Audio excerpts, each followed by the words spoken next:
Hello everyone, this is Aisha, President of the Mooting Society, and I'm excited to announce our new webinar series launched under our YouTube channel in collaboration with Young ITA, an organization dedicated to fostering the engagement of young professionals within the arbitration community.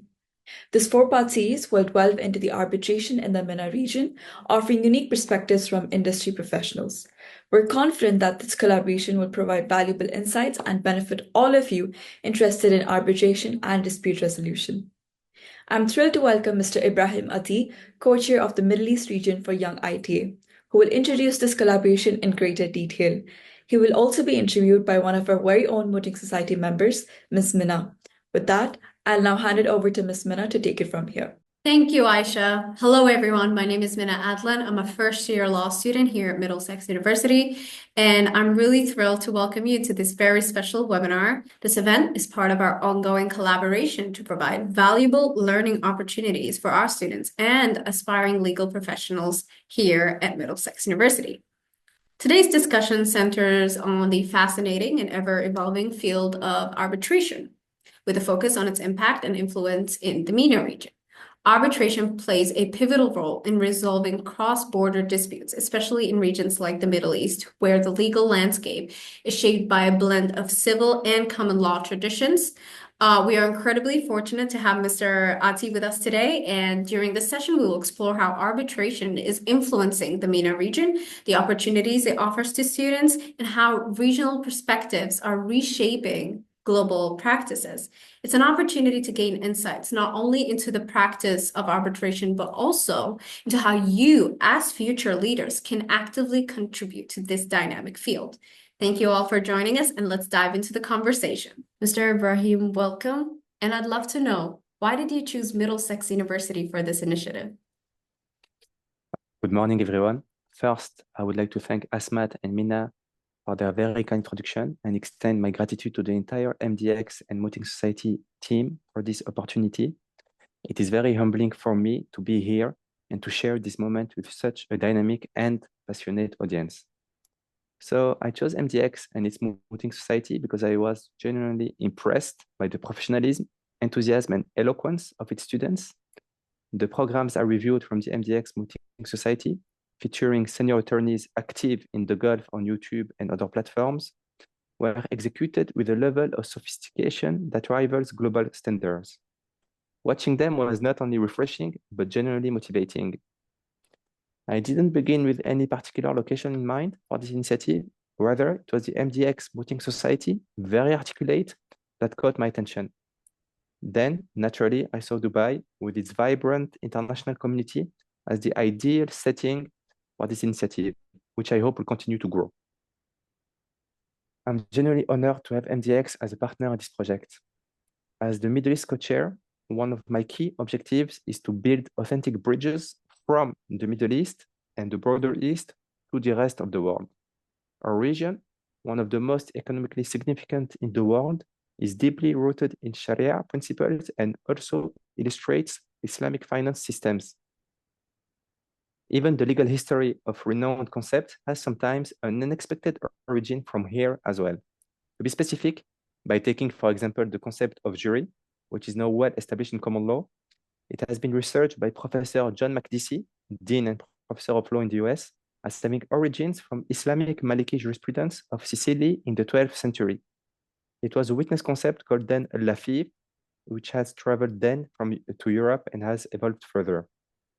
Now, with all the investments and interconnection with all the jurisdictions in the world, effective and high-quality legal solutions for global disputes are growingly sought, particularly now with the era of sanctions. It is vital that the Middle East's own approaches as an active actor be shared more widely in the international arbitration field. Finally, beyond the Middle East, I emphasize the broader East because we are witnessing a remarkable rise in East-East investments and collaborations. I want the legal youth of this region, especially here in the Gulf, to play a leading role in building this new narrative and positioning themselves at the forefront of these developments, sometimes directly in Arabic when needed. That is really wonderful, Mr. Ibrahim. And now we will move on to the presentation. Great. So basically, we prepared a few slides to tell the students more about our collaboration between the Young ITA and the MDX Mooting Society. The purpose of this collaboration is first to empower the next generation of arbitration leaders and also to put more focus on Eastern perspectives and the Middle East. We're trying to build a Middle Eastern lens on disputes and on arbitration and all sorts of legal solutions coming from the Middle East. So to summarize it up more for the audience, we do have two objectives. First is knowledge exchange. The Young ITA has a strong expertise and a rich tradition of facilitating discussions, conferences, topics, and also organizing in-person events, networking sessions, and so on. We also want to foster another type of knowledge, more legal, on arbitration trends in the MENA region by directly featuring senior practitioners or also junior practitioners or also seeds of practitioners which are still law students in that. We will be discussing like case studies. For example, how is the new project, I don't know, like between NEOM and between the UAE, taking up many different cases to discuss. And with all those experiences, we hope to enrich the entire learning environment for all the participants. Now, what is very specific to this, I would say, about this collaboration is that it's also very youth-driven. So we're trying to put the spotlight also on young students, especially on the Mooting Society, which is doing an excellent job, an excellent work. We are trying to make the MDX Mooting Society more involved and implicate itself more in the day-to-day work life of lawyers in the Gulf, which will also help them build their careers. Now heading to the second slide, we're going to discuss what is arbitration, what is the Young ITA, and what are the career benefits for the audience and the youth involved here. So very briefly, arbitration is a way of resolving disputes. It's part of the alternative dispute resolution family, because the classic dispute resolution is when you go to courts, where a judge is going to assess the claims and is going to give his final and binding judgment. Arbitration works a bit differently. So it's a private and binding dispute resolution process.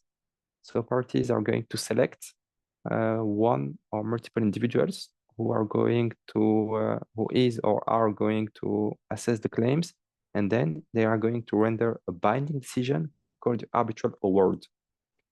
It's widely used in all international and commercial disputes because it's efficient, it's fast, and it's also confidential, and it's fully enforceable in all the different, in most of the jurisdiction in the world based on the New York Convention. Now, what is Young ITA, the organization I represent and for which I co-head the Middle East region? It's a branch of the Center for American and International Law, CAIL, and also the Institute for Transnational Arbitration, based in Texas, US. They are very established, and we have a strong reputation of connecting, educating, and providing arbitration professionals with platforms for knowledge sharing. It can be in the form of conferences, of in-person events, of webinars, of mentoring programs. The Young ITA is also providing a mentoring program for all the Young ITA members interested. Among the various benefits that the students can directly get, well, first, you get access to expert insights focusing on arbitration, dispute resolution. What is it about? How to enter into it? Or the alternative pathways in that. And you also get access to mentorship in arbitration, whether through the Young ITA arbitration program, whether through connecting with professionals that have been featured in programs you attended. So there are big opportunities for global networking with professionals.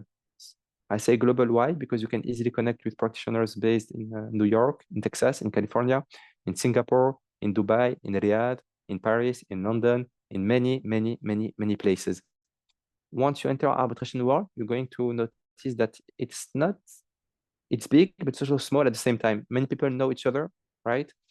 So you're going to make connections between between different practitioners, and it's going to be easy. You will see that international arbitration is very international, and that many jurisdictions are more connected than you would easily and initially think when you start the law school. So you'll have plenty of practical resources like webinars, articles, as I mentioned, and case studies. And all of that is going to support your career advancement in the field of arbitration, whether through, let's say, advices, recommendation, solid mentorship programs, networking, and so on. This is our last slide, which delves a bit more into what specifically this collaboration between the MTX Mooting Society and the Young ITA offers.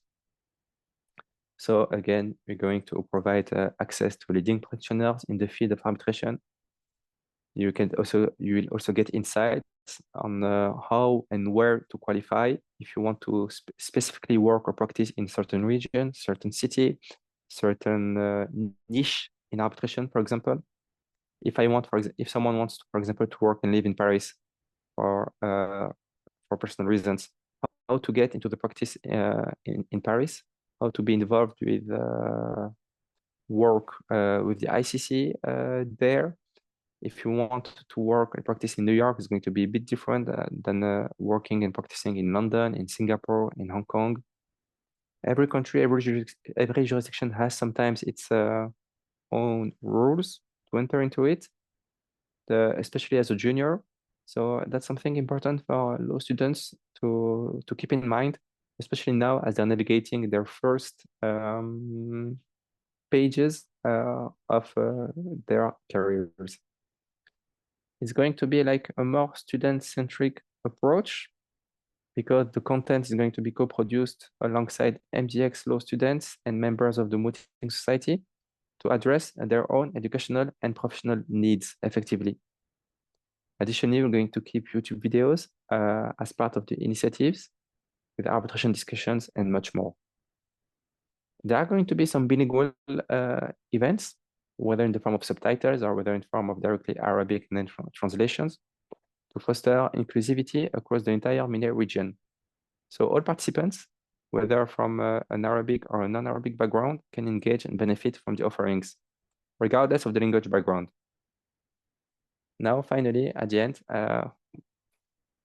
what I would like to do as the Young ITA Middle East co-chair is to amplify the voices of the Middle East, the young voices of the Middle East, in building all this narrative, as I mentioned in the introduction earlier. That would be it for the slides. Please do not hesitate to reach out to me if you have any further questions that you would like to ask me. Thank you so much, Mr. Ati, for the really warm and the descriptive presentation.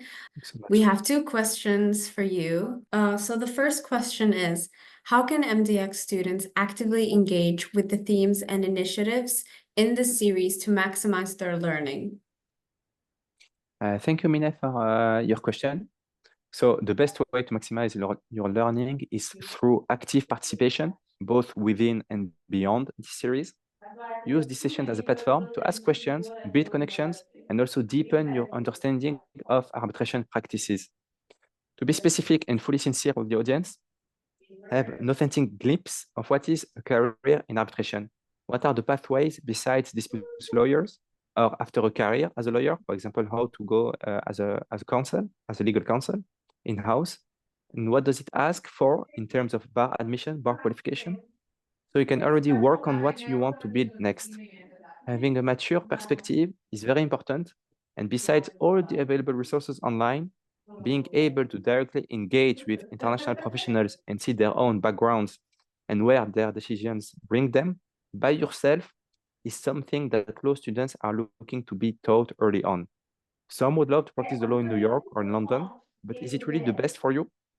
Over time, clarity often emerges about where and how you want to work. I hope the experts we feature will act not just as speakers, but also as genuine, sincere mentors who can help support your growth. This will help you build not only your expertise, but also practical skills such as networking, communication, and advocacy, which are very important. Remember, we also remember the human. Okay, thank you so much, Mr. Ati, for this. And then our last question, what role do Eastern perspectives play in reshaping global arbitration practices, and how can participants contribute to this transformation? So Eastern perspectives bring diversity to the global arbitration arena, with new centers being established now as well. The Middle East offers unconventional approaches to business transactions and dispute resolution methods. The broader East has to compose with conflicting legal orders in sanction enforcement for projects worth billions of USD. And with the new Belt and Road Initiative from China to the Middle East, how do attorneys adapt to these evolving cases and how to come up with a fair and enforceable arbitration award? These approaches are increasingly influencing global norms for effective solutions in our interconnected world. As participants, you have a growing role in voicing this transformation. It begins with understanding the evolving role of the Middle East as a key center for global dispute resolution, which can arbitrate claims between the global jurisdictions. Aim to bridge the gap between traditional legal approaches and new international standards, which are continually adapting. For example, sanctions and compliance practices have grown significantly in recent years, with many global heads of arbitration practices having left their international firms to open boutiques in this area. Jurisdictions evolve with time and directions of investments, and so must we. Thank you so much, Mr. Ati, for this information, and we look forward to the collaboration.